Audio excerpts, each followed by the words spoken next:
There's a well-known story about a university professor who wanted to make a point about how we make the most of our time. The professor stood before his class with some items in front of him. When the class began, without speaking, he picked up a large, empty jar and proceeded to fill it with rocks about 2 inches in diameter.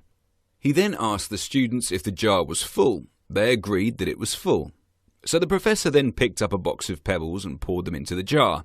He shook the jar lightly and watched as the pebbles rolled into the open areas between the rocks. The professor then asked the students again if the jar was full. They chuckled and agreed that it was indeed full this time. The professor picked up a box of sand and poured it into the jar. The sand filled the remaining open areas of the jar. "Now," said the professor, "I want you to recognize that this jar signifies your life. The rocks are the truly important things, such as family, health, and relationships. If all else was lost and only the rocks remained, your life would still be meaningful.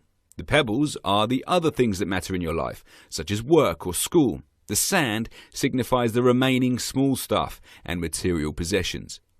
If you were to put sand into the jar first, there is no room for the rocks or the pebbles.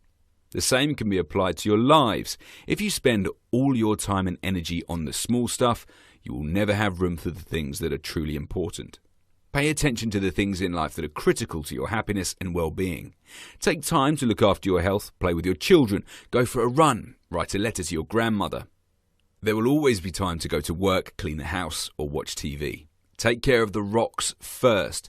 The things that really matter, set your priorities. The rest is just pebbles and sand.